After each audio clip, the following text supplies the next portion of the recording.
Assalamu alaikum everyone, this is Fahad and you're watching your own favorite YouTube channel, Speak English with Fahad. Today is 27th of August while lesson is lesson number 34 and आज के lesson में भी हम आपके साथ share करने वाले हैं tense and tenses which you can use in your daily basis. आपकी जो कन्वर्सेशन है वहाँ पे इस्तेमाल कर सकते हैं या आपको लगता है आप इस तरह की कभी भी सिचुएशन में से गुजरे हैं फिर भी आप उसको नोट डाउन कर लेते हैं. अगर आपको कभी फर्दर फ्यूचर में इस तरह की चीज़ों का इस्तेमाल करना पड़ जाता है तो you can use them like this. उसके साथ साथ मैं कोशिश करूँगा टेंसेस के हवाले से जितनी इसमें चीज़ें हों उनको मैं क्लियर कर दूँ.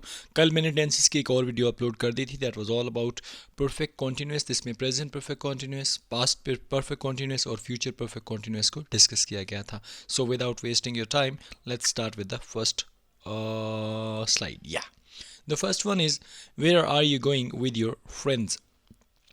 अब ये सबसे पहले ना इसको देख लें आप, वेयर को, वेयर इसको आप ऐसे अंडरलाइन कर लें. Where are you going, where का मतलब कहाँ, आर यू गोइंग आप जा रहे हैं, विद योर फ्रेंड्स अपने दोस्तों के साथ. अब बोलते हुए ना आप जो जी है गोइंग के बाद वाला उसको साइलेंट कर सकते हैं.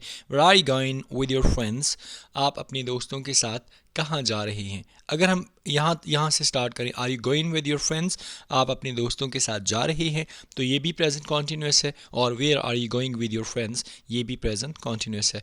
अगर आपने इसको डबल इंटेरोगेटिव करना है तो वेयर या इसके साथ पहले जैसे व्हाट आता है काफ़ी सेंटेंसेस में, हु आता है, विच आता है, तो ये चीज़ें डबल इंटेरोगेटिव कर देती हैं. इसके बाद आपने हेल्पिंग वर्ब लगाना होता है और उसके बाद आपने सब्जेक्ट फिर वर्ब की फॉर्म जो अकॉर्डिंग टू टेंस हो और उसके बाद ऑब्जेक्ट आ जाता है.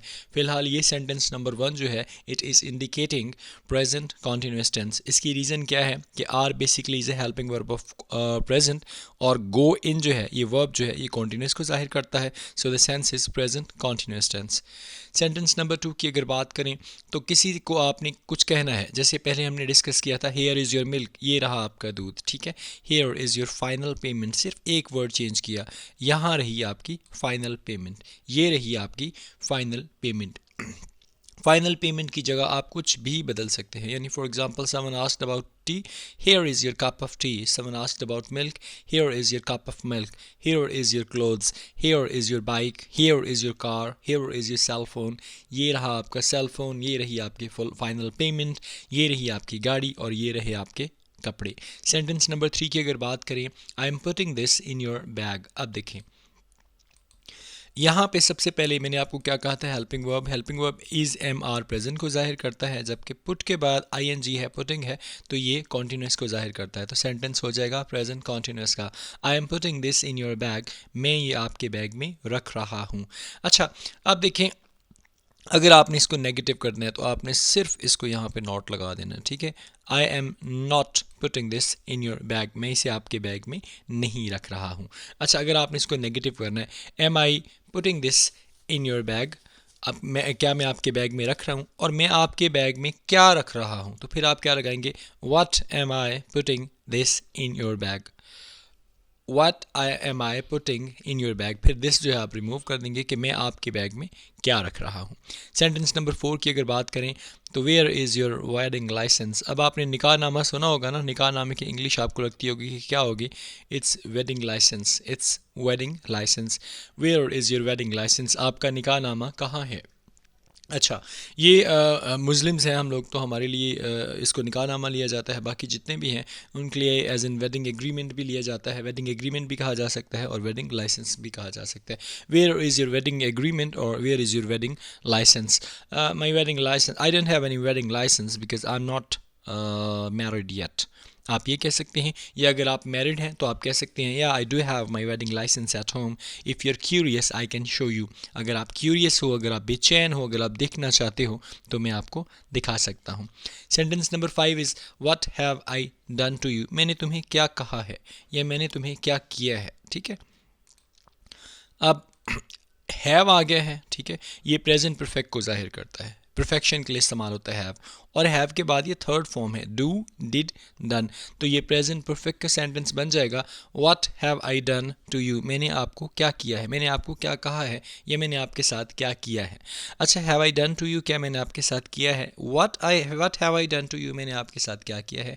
अच्छा, what have I not done to you, अगर नेगेटिव में have I not done to you, अगर सिंगल इंटरोगेटिव नेगेटिव में.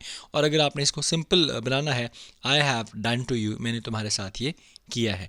प्रेजेंट परफेक्ट है, तो आप कोई आपसे पूछता है what have I done to you, आप कहेंगे यू हैव डन नथिंग, आपने कुछ नहीं किया।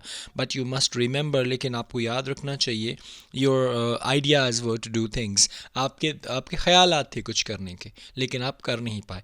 आप किसी को कहते हो what have I done to you, why are you getting angry, मैंने आपके साथ क्या किया है, आप नाराज़ क्यों हो रहे हो। सेंटेंस नंबर 6 की अगर बात करें तो why did you go there.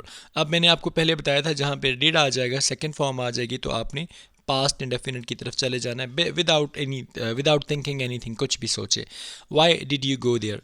अगर यहाँ पे अब वाई को हम हटा दें, वाई का मतलब क्या है, क्यों, इसको हम सिंगल इंटरोगेटिव में बनाते हैं। डिड यू गो देयर, क्या आप वहाँ गए, डिड यू गो, क्या आप गए, देयर वहाँ, क्या आप वहाँ गए। अब why did you go there, आप वहाँ क्यों गए, तो जवाब होगा I went there because I have to do some, I would have to do some shopping, मैं वहाँ गया क्योंकि मुझे वहाँ से कुछ शॉपिंग करनी थी। या आप इसको चेंज कर सकते हैं। अच्छा, डिड यू गो देयर, यहाँ पे did you not go there, why did you not go there, और यू वेंट देयर। अगर आप सिंपल सेंटेंस की बात करें ना, सिंपल सेंटेंस यानी इसको नेगेटिव कैसे हुआ, इंटेरोगेटिव कैसे हुआ, सिंपल सेंटेंस यहाँ पे बनेगा, यहाँ तक you went there.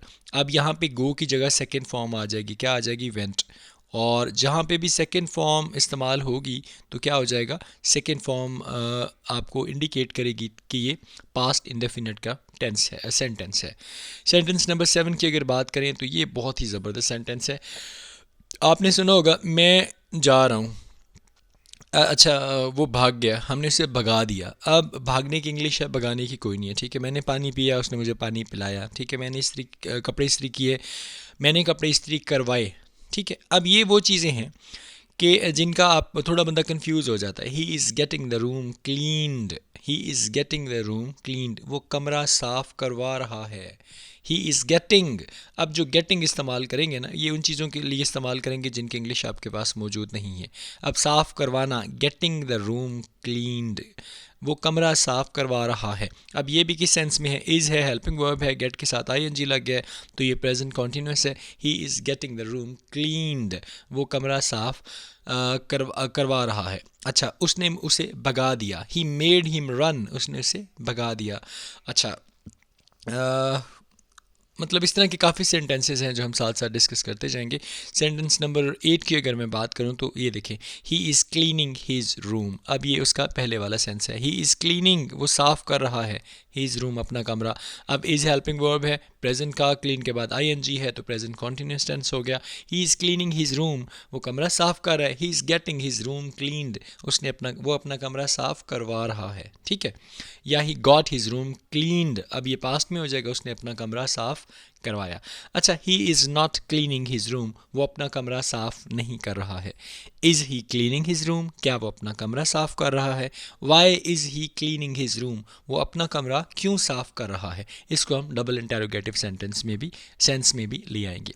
Sentence number 9 की अगर बात करें, डोंट annoy him further, उसे और ज़्यादा तंग मत करो, annoy मत करो, नाराज़ मत करो, उसे ज़्यादा नाराज़ मत करो। अब further का मतलब होता है पहले से ज़्यादा, ठीक है। him उसे आ जाएगा, annoy का मतलब इरिटेट करना, नाराज़ करना, तंग करना, डोंट नहीं। डोंट annoy him further, उसे और ज़्यादा annoy मत करो क्योंकि वो ज़्यादा गुस्सा हो जाएगा।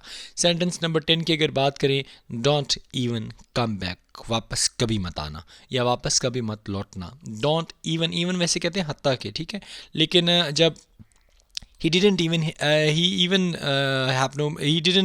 have money to do things or to buy things, उसके पास रकम नहीं थी। he didn't even have a penny has a penny to purchase, उसके पास तो एक पेनी भी नहीं थी कि कोई चीज़ परचेज़ करे। उसी तरह don't even come back, वापस कभी मत पलटना या वापस आने की कोशिश मत करना। So that was all about today's lesson. Inshallah, I'll try to see you tomorrow, and I'm extremely sorry for today's late because there was internet problem because of Muharram in our area. So I was not able to do it in the morning, so that's why I'm late. I'm sorry. Take good care of yourself. Please try to solve all the assignments on time, and you can send your voice messages in the group, or you can become the participant of the group. You can join us by the contact number which is given in the description box. अपना बहुत ज़्यादा ख्याल रखिए, मुझे दुआ में याद रखिए। अस्सलाम वालेकुम, अल्लाह हाफ़िज़।